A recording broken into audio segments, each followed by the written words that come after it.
ఖడ్గంతో రాజ్యం, ఉపదేశంతో సామ్రాజ్యం.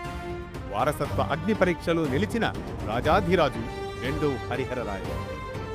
ఒక సామ్రాజ్యాన్ని కాపాడాలంటే కేవలం ఖడ్గం చాలా? గురువుల ఉపదేశం రాజ్యాన్ని కాపాడగలదా?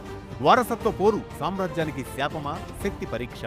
ఇలాంటి ప్రశ్నల మధ్య విజయనగర సింహాసనంపై అధిష్ఠించిన రాజాధిరాజు చరిత్రలో అడుగుపెట్టాడు. అతడే రెండవ హరిహరరాయలు. ఈ కథనమే ఖడ్గంతో రాజ్యం, ఉపదేశంతో సామ్రాజ్యం. వారసత్వ అగ్ని పరీక్షలో నిలిచిన రాజాధిరాజు రెండవ హరిహరరాయలు.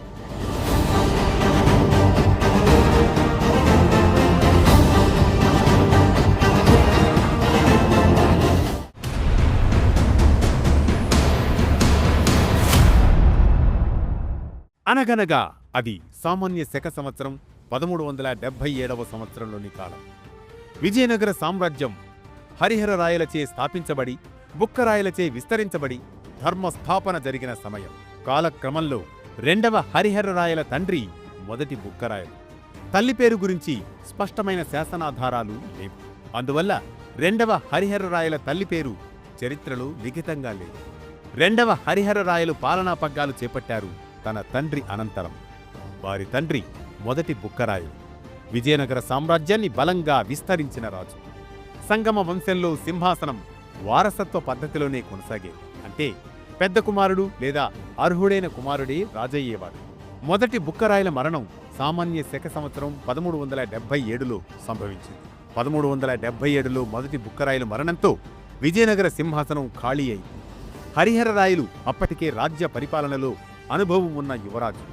సైనిక, రాజకీయ వ్యవహారాల్లో చురుకైన వ్యక్తి కాబట్టి ఎటువంటి పెద్ద అంతర్గత తిరుగుబాటు లేకుండా ఆయన సింహాసనం అధిష్ఠించాడు. చరిత్రకారులు ప్రధానంగా ఆధారపడిన శాసనాధారాలైన చెన్నరాయి పట్టణ శాసనం, ఇతర విజయనగర శాసనాలు.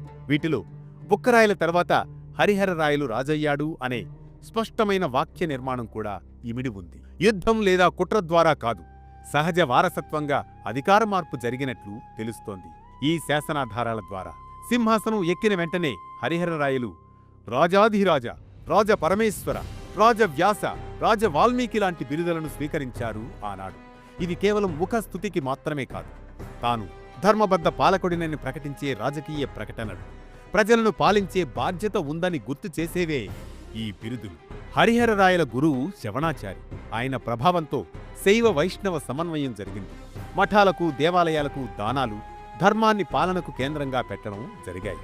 ఈ మార్గంలో రెండవ హరిహరరాయలు కూడా నడిచారు.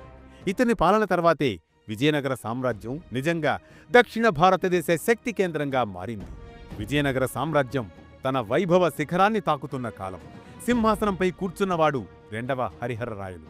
రాజాధిరాజ, రాజ పరమేశ్వర, రాజవ్యాస, రాజ వాల్మీకి ఈ బిరుదులు కేవలం శబ్దాలు కావు, అతని ఖడ్గ ఘనతకు చరిత్ర ఇచ్చిన ముద్రలు. చెన్నరాయి పట్టణంలో వేయించిన శాసనంపై మొదటి బుక్కరాయల విజయాలు చెక్కించేటప్పుడు హరిహరుడు ఘనంగా పలికాడు, నా తండ్రి ధర్మంతో గెలిచాడు, నేను ఆ ధర్మాన్ని ఖడ్గంతో కాపాడుతాను. కాని కాలం పరీక్ష చేసింది. రెడ్డి రాజ్య శక్తివంతుడు కాటయ్య వేమారెడ్డి విజయనగర సరిహద్దులపై దండెత్తాడు. రణభూమి, ఆకాశం బూడిదగా మారింది.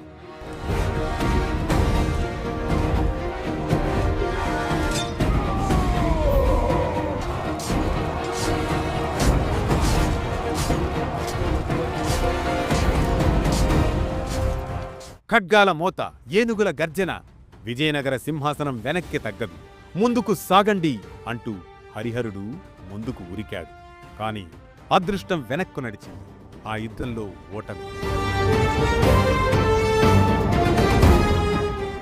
రాజనీతితో హరిహరుడు నిర్ణయం తీసుకున్నాడు. తన కుమార్తె హరిహరాంబికను కాటయ్య వేమారెడ్డికిచ్చి వివాహం చేశాడు.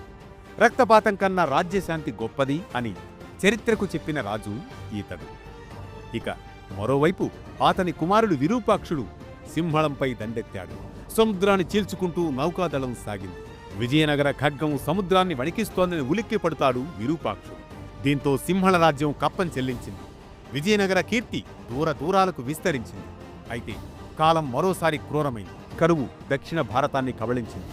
పొలాలు ఎండిపోయాయి, ప్రజలు విలవిల్లాడిపోయారు.